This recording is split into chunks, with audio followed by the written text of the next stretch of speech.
Welcome to FlightGlobal Focus, the essential podcast for trusted aviation insights. We publish episodes twice weekly. Join us every Friday for a concise briefing on the week's news, and again on Monday for in-depth analysis covering important developments in airlines, defense, and aerospace. I'm Ryan Finnerty, FlightGlobal's America's Defense reporter, and today we're discussing the prospect of an air war in the Western Pacific between the United States and China. A recent research paper from two American scholars finds there are dangerous risks associated with the U.S. Air Force's strategy for conflict with China over Taiwan. Not only will the U.S. likely lose hundreds of tactical aircraft, there's a significant chance it would lose a battle with China altogether. The main issue is China's deep reserves of long-range precision missiles, a key pillar of Beijing's anti-access area denial strategy. Those missiles are expected to rain down on large American air bases in Japan and Guam. The U.S. Air Force has an answer to this problem: Agile combat employment, more commonly known as ACE. The idea calls for the dispersal of fighters and support aircraft across a number of smaller, austere airstrips throughout the region, effectively hiding them from Chinese bombardment while vulnerable on the ground. But the latest study published in the journal International Security raises serious doubts about the ability of ACE to actually deliver on that promise. Joining me today to discuss the new findings and what they mean for regional security are FlightGlobal's managing editor for defense, Greg Waldron, based in Singapore, and Craig Hoyle, our European defense editor, based in London. Hey guys, and good to speak with you both again. Hi, Ryan. Great to be here. Hi, everyone. Okay, guys. So this study was authored by Nicholas Anderson at the George Washington University in Washington, D.C., and Darrell Press at Dartmouth College, both U.S. universities. And it imagines either a full military invasion of Taiwan by China or at the least an island-wide blockade, with the Americans deploying forces to assist Taipei and either fend off the invasion or break the blockade. And the analysis looks at expected U.S. losses after 30 days of fighting, specifically for the U.S. Air Force, ground-based Airpower. And we will have a link to this research paper in the show notes for anyone listening who wants to give it a read themselves. And like several war games that have been conducted in the last few years and research studies on this topic, Anderson and Press, the two authors, found that the Americans will likely lose hundreds of combat aircraft, with most of those losses being on the ground rather than in aerial combat. So, Greg, you're based in the Indo-Pacific, and you often write about developments in Chinese military technology and strategy for flight. How are we likely to see a Chinese operation unfold if there were to be an operation launched? And what challenge would the Americans face in trying to repel an invasion or break a blockade? Yeah, it was an interesting paper and certainly a very sobering read. The way we understand a Chinese assault on Taiwan, it's going to be key for them to achieve aerial supremacy. I mean, they're going to have, a massive number of ships crossing the Taiwan Strait, and these are going to need to be protected as a very urgent priority, not only in the initial invasion, but also as Chinese forces, should they make a landing and establish a beachhead, it's critical that this beachhead be resupplied, right? That's a key part of amphibious warfare. And so that Chinese air power is going to be in the air, kind of protecting this landing from incursions from, Allied aircraft. Now, the paper outlines the U.S. response, and the way that would work is the U.S., since the Chinese would have this combat air patrol over the Taiwan, the U.S. would be able to pick and choose when it would actually come in and engage Chinese forces, which would put China at a disadvantage because the U.S. would basically have the option of when to attack. So the Chinese strategy would be really to go and knock out American aircraft on the ground before they can actually get into action. And to do this, China's invested in a massive arsenal of ballistic missiles, large numbers of cruise missiles, both air-launched and ground-launched, all sorts of ship-launched weapons, and a range of other systems as well. It's going to be a lot of electronic warfare. There could be special forces and so forth. And this is the, sort of the genesis of ACE. Okay, thanks for that overview, Greg. So the basic idea with ACE is that these main air bases, there's 6 of them, mostly in Japan and one in Guam, are vulnerable. They're known fixed positions and they're vulnerable to attack by Chinese fighters. And so the Air Force has this idea of ACE to spread those fighters out and protect them while on the ground. So, Craig, this idea that you can disperse fighters and help them survive in their most vulnerable position actually originated in Europe, in a part of Europe that you often cover. What can you tell us about it? Yeah, so I think thinking about it, the sort of dispersed operations thing probably goes back to Second World War, with putting lots of bases all over the place. But looking into the sort of more modern era, the experience I'm most familiar with is what goes on in Sweden.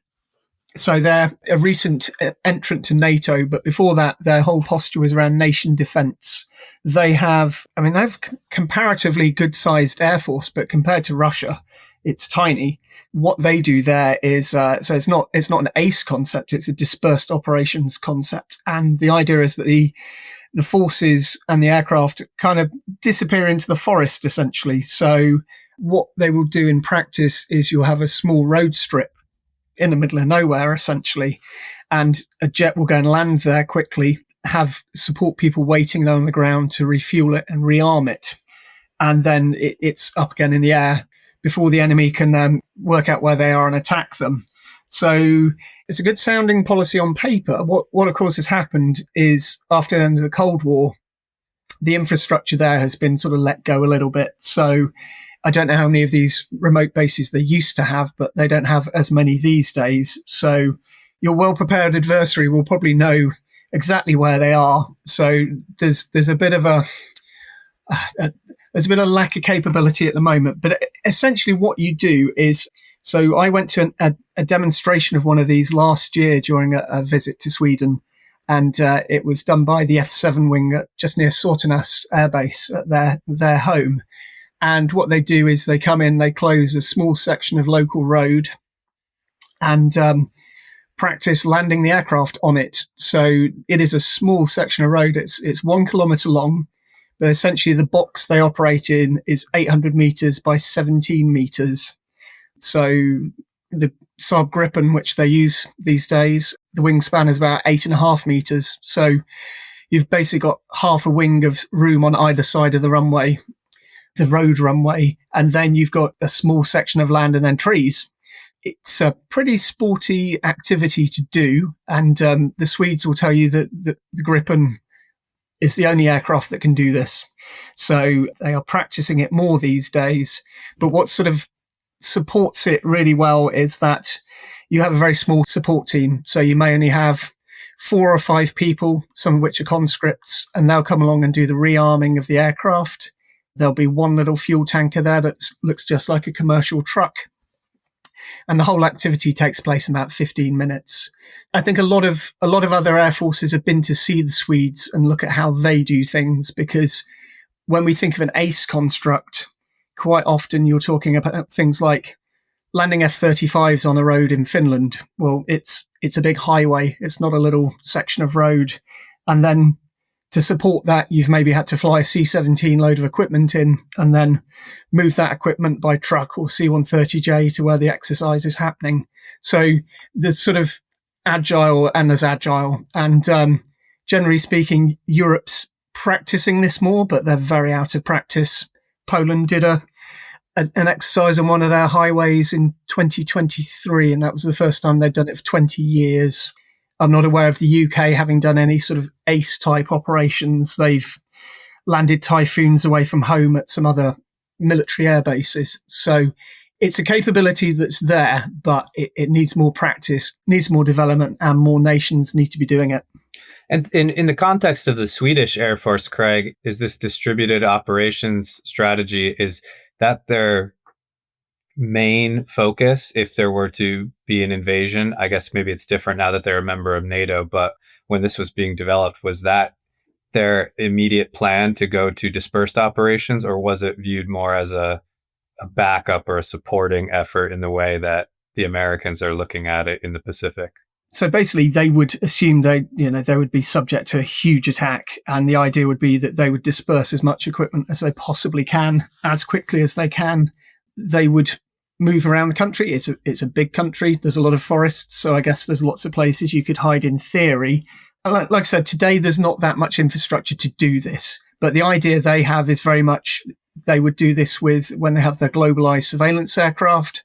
They also want that to be able to operate at lots of different airfields and smaller airfields around the country to make it hard to target those. This is what Ukraine's been doing to good effect with its small number of aircraft. They've managed to not have huge numbers of losses of aircraft on the ground by keeping them moving. So it's a good strategy. I forgot to mention, actually, when I'd done the Sweden visit to actually watch this demonstration, I'd previously flown the Gripen E simulator and had a go at landing on one of these road strips. And it certainly focuses your mind when you're flying into this very, very small area. I'll put my hand up and say I had a test pilot who was helping me with throttle because it was quite complex to get the aircraft all set up for the landing. But you basically come in pretty fast. You already got your feet on the toe brakes and it stops really, really quick.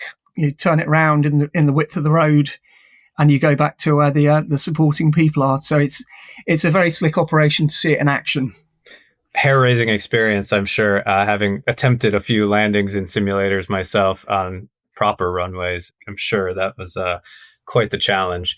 I think you raised a couple of really interesting points there, Craig, about the ACE concept in the modern context, that it's based off this strategy that was really designed for a 20th century land war in Europe against the Soviet Union in a country that has lots of forests and mountains and roads connecting all of these remote sites. And the Americans are now attempting to adapt it for more of a naval air war in the first island chain of the Western Pacific against a modern Chinese military. And, there's some debate as to whether or not it can work. And I think the authors of this paper, Anderson and Press, came down pretty firmly in the no category on that question, that ACE can help and can reduce some losses, but is not the silver bullet that it's sometimes presented as. And I think you raised a few of the obvious setbacks to it. One, you need to resupply all of these remote sites with fuel and munitions and food and water for the personnel that are there, and that they're likely to already be identified by the adversary even when you start using them. And I think that's why the paper concludes that the current U.S. Air Force strategy risks, quote, significant or carries, quote, or significant risk of catastrophic defeat, end quote, and with the ACE strategy unlikely to guarantee a victory. So, Greg, you heard Craig kind of give an overview of how ACE works in Europe. You've got some expertise in the Pacific. How well do you think the idea can be adapted for this more of an island war where you're having to project power over large distances of ocean to fight kind of a standoff war over Taiwan? It's certainly more challenging. I mean, what Sweden's done is very useful and, very specific to that country. And of course, the landmass of Sweden is vastly greater than the amount of landmass that the U.S. would have available to operate from in an ACE type situation. So, you have a major tanking issue as well in Asia. So getting enough fuel to the aircraft. Also, you're operating dissimilar types. Like in the Swedish example, you'd be operating the Gripen. So everything's kind of set up for the Gripen. You have stashes of, weapons and gear. It's all kind of standardized, I'd imagine, throughout this kind of universe of small airfields and highway, landing strips. I think in, ACE in Asia, it's going to be a lot more complicated. You're going to have C-130s, C-17s, all sorts of tactical transports, flying supplies, flying personnel around so that they can meet the fighters, rearm the fighters, refuel the fighters. And, if you really look at the history of warfare, when you attempt these really complicated operations where everybody kind of has to come together at once and everybody's there and things just kind of happen, somebody's always going to be delayed. There's always going to be a problem. The plane breaks down. The aircraft with the necessary weapons went to the wrong airfield, all these different issues. And of course, the enemy will get a vote as well and all that. So it's just a complicated task, even without the enemy, shooting at you, over vast distances as well. Some of the other aspects of the report, they talk about the need for hardened shelters and the U.S. to develop hardened shelters for its bases and at ACE locations. They really haven't done a lot of that, even though this China threat has been growing and growing and growing for years. I mean, I remember having a discussion with another reporter in 2011 talking about the woeful state of U.S. hardened shelter building. We said, yeah, they really need to do more of it then. And that's 14 years ago, and very little's happened. On the other hand, I think the U.S. has gotten quite good at missile defense. If you look at the case of Israel versus Iran, I mean, they were really able to whack a lot of those missiles out of the sky. So I think they're quite good at intercepting missiles. But of course, in the case, China has, I guess, 24 airfields that they really need to focus on.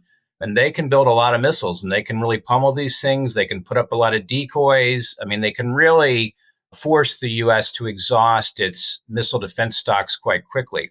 And on the other hand, too, I'd like to point out, too, it's very important to stress Chinese forces. I mean, they're very impressive. They've added a lot of aircraft over the years. They have fifth generation types in the form of the J-20.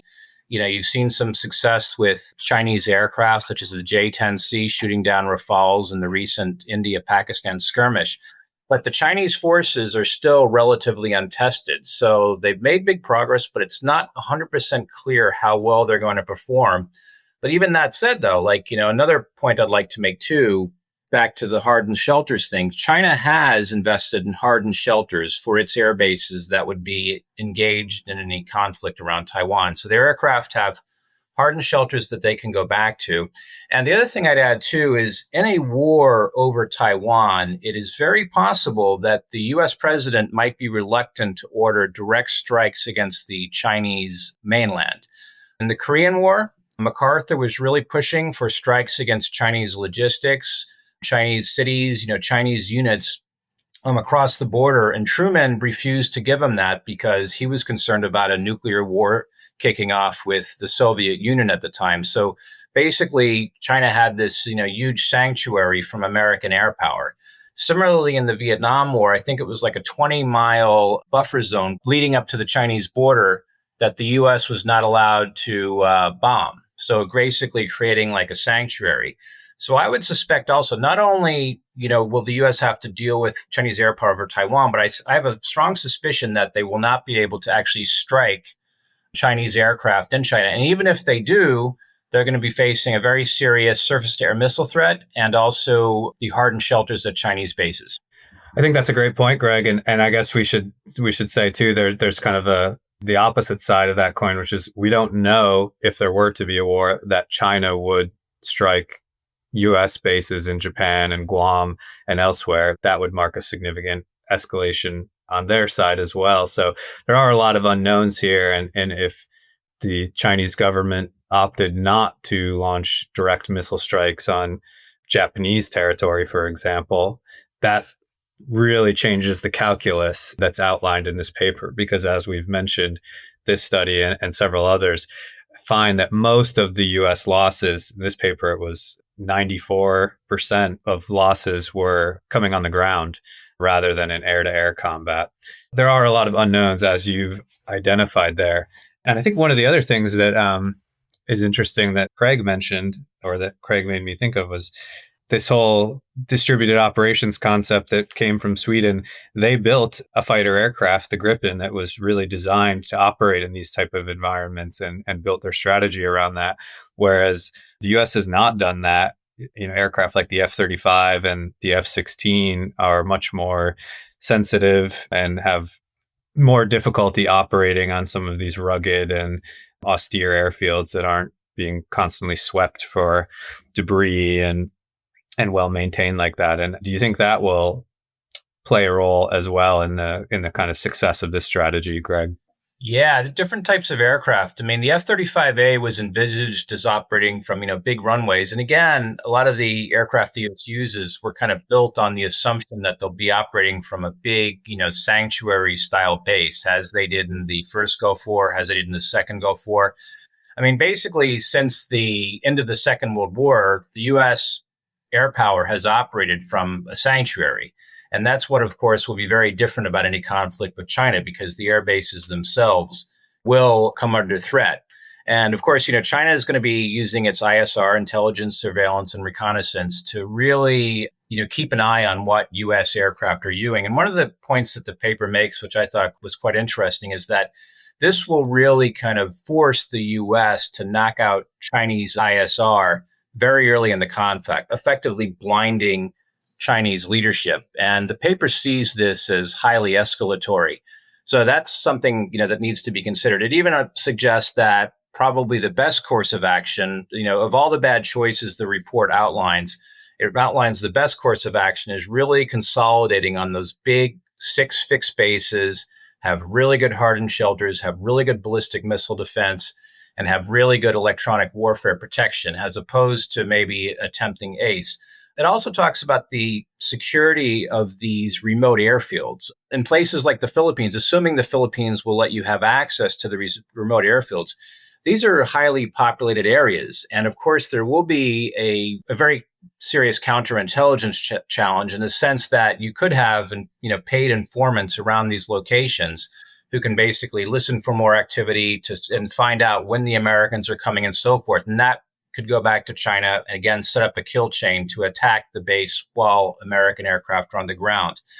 So yeah, there's basically, a lot of issues around this. So these small airfields, they're quite congested. Their force protection isn't as good. The Chinese might know you're there anyway. There's also one line that really popped out at me from the report. I'm going to read it right now. Quote, U.S. allies, accustomed to asking tough questions about the United States' willingness to defend them, now must also ask pressing questions about its capability to do so. End quote. Yeah, that's quite chilling. I think that's never really been in question in the recent past, the ability of the U.S. military to actually make good on its security guarantees. There was, perhaps, as that quote indicates, political questions about what decisions would be made in Washington, but from a capability standpoint, that was never in doubt, and now it maybe is.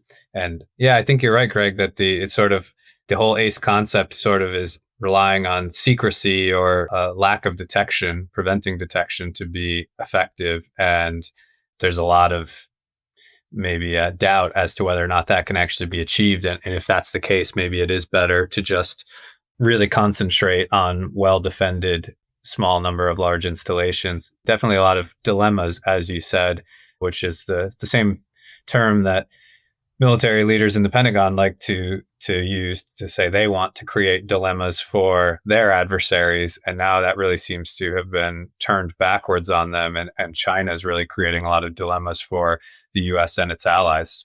Yeah, China's done a very good job at building up its forces and really kind of trying to address this specific mission of invading Taiwan, whereas the U.S. is, very much more involved in like expeditionary operations around the world, has to deal with, a broad range of missions. China has really been laser focused on this Taiwan contingency. And you can see, Chinese combat aircraft are constantly probing Taiwanese airspace. They're circumnavigating it. They're doing air-to-air refueling operations around it. China's aircraft carriers have done flight operations off the east coast of Taiwan.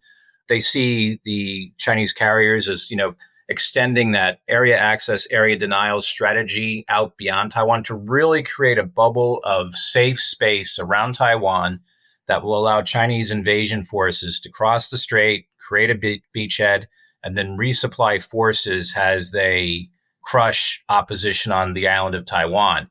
And of course, they are well aware that the U.S. would like to get aerial supremacy. If the U.S. is able to attain aerial supremacy during that invasion, it'll be a military disaster for China. They recognize that fact, and they're really working hard to prevent that eventuality should it come to a shooting war over Taiwan. You mentioned the Chinese aircraft carriers, Greg, and that was one aspect of this report that wasn't included in the analysis was naval aviation, and both the Chinese carriers and the U.S. carriers.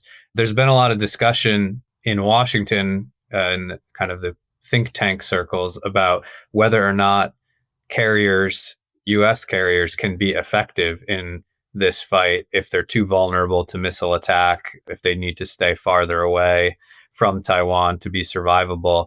What's your sense as to what role naval aviation might play in a conflict over Taiwan on either side of the ledger?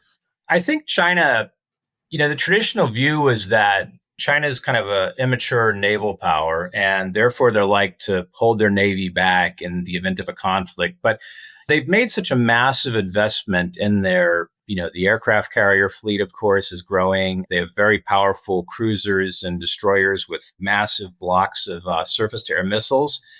And it was one of the U.S. generals was speaking a few years ago, and he reckons that they're going to put those guys, well to the east of Taiwan to really push, U.S. forces back. And now that you'll have the Chinese carriers are operating there, and that will create like a safe space again for Chinese airborne early warning and control aircraft like the KJ-500, aircraft like that to monitor the airspace, gives protection for their anti-submarine warfare aircraft to really kind of, work the area to keep American submarines away from the Chinese battle fleet, but also away from the Straits of Taiwan where they could interfere with an invasion.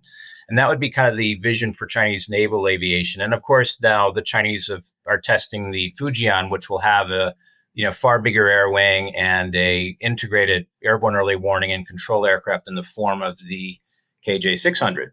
Now, the U.S. Navy would probably operate at the margins in the beginning, I would assume, but they are developing ways, I think, to actually keep the carrier at a relatively safe distance, but still do these long-range strikes against Chinese aircraft near and around Taiwan.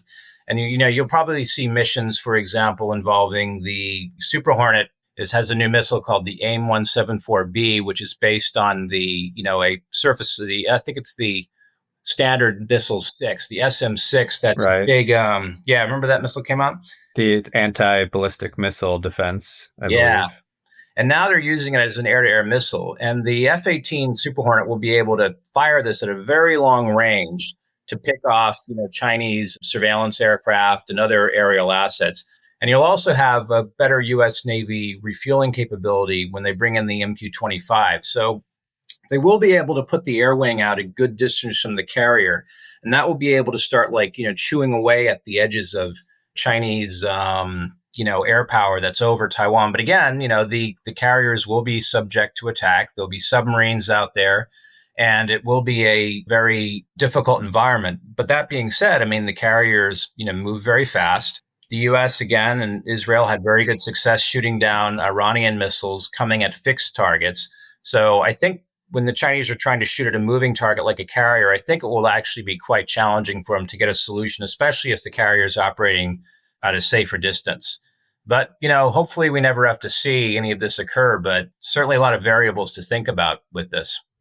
Yeah, I know that's sort of the opposing viewpoint of the carrier debate, which is that carriers are still relevant because the ocean is huge and they can hide in the vastness of the Pacific Ocean, and you can't shoot at a carrier if you can't locate it. And that's easier said than done.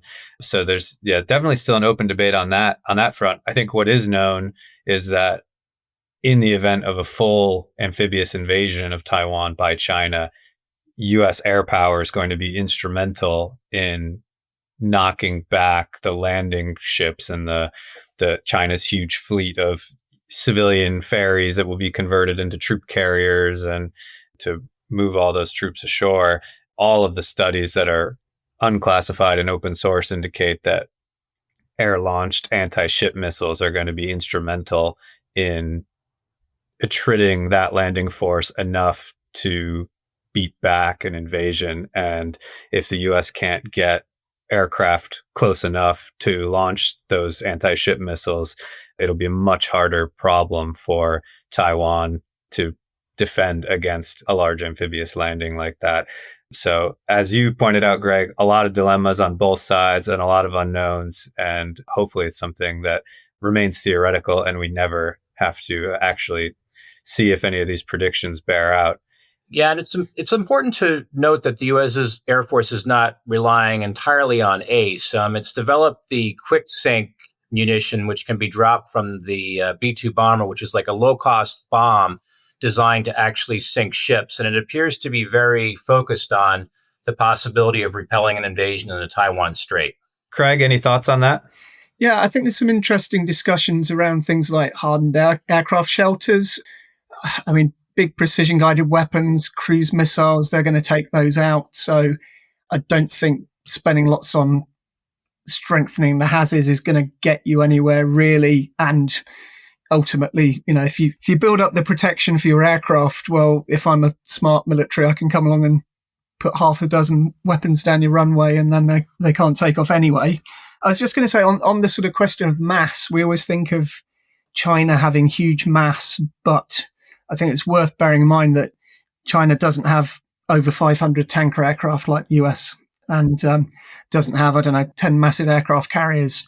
So there is this sort of thing that the US can throw a lot of weight behind it if it wants to. I've just finished doing the edit on our annual World Air Forces directory. And just as a sort of top line on that, the US has got about 13,000 military aircraft. China has about 3,500. So there's a big numerical gap there. China's probably only got about a third fewer combat aircraft significantly. So I think it's just it's interesting to bear in mind that we think the US is going to have a lot of trouble here, but it can do impressive things. We saw with the Midnight Hammer strike on Iran, a package of about 125 aircraft, including 7 B-2 bombers. So they can get in and out without being seen. Whether they can do that with China, questionable. But I think it's just worth noting that I think ACE is one element of a wider campaign. Yeah, that's a great point, Craig. And we should note that this report we've been discussing assumes, as its sort of sample size, if you will, that the United States would deploy a fighter force of 450 aircraft, a mix of fourth and fifth generation. And of that, the breakdown was roughly 1/3 of available fourth generation fighters and 2/3 of available fifth generation fighters would be committed to this operation to defend Taiwan. So while the losses may be significant on paper, there is still quite a bit held in reserve. So it's not the entire U.S. Air Force being wiped out. And that, of course, also doesn't count the U.S. Navy and the U.S. Marine Corps and allied forces that might be involved as well. But I do think it's interesting on the kind of mass discussion that most of these studies really only look at the first 30 days or so of a conflict when you're not going to be increasing or replacing forces that are destroyed. What you have is what you have. If this was to drag on into a longer conflict like what we've seen with Ukraine and Russia, then there becomes a much more ambiguous issue of mass and who can ramp up production and replace forces that are lost. For example, China has a huge advantage in shipbuilding over the US, and the US would really struggle to replace any lost ships like aircraft carriers that are lost in an operation. And aircraft production rates are much lower now than they were during the Second World War, for example. Unfortunately, guys, it's been a great discussion as always, but we're about out of time, so we'll have to leave it there. It's been great to talk with you both, and we'll get together again soon. Thanks for talking with me. Take care, Ryan. Thanks. Yeah, thanks, Ryan. That's a good one. If you'd like to read more about this study on the US-China air war over Taiwan, we'll have a link to my story on it in today's show notes. And we'll also have a link to the paper itself if you'd like to read that. It's really in-depth with some great analysis. You've been listening to our discussion on this topic on FlightGlobal Focus, which is a production of FlightGlobal with audio editing by Lucy Johnson. If you want to be in touch about today's show or for commercial opportunities related to the podcast, please email podcast@flightglobal.com. Listen, rate, review, and subscribe wherever you get your podcasts. I'm Ryan Finnerty, and we'll see you next time for FlightGlobal Focus.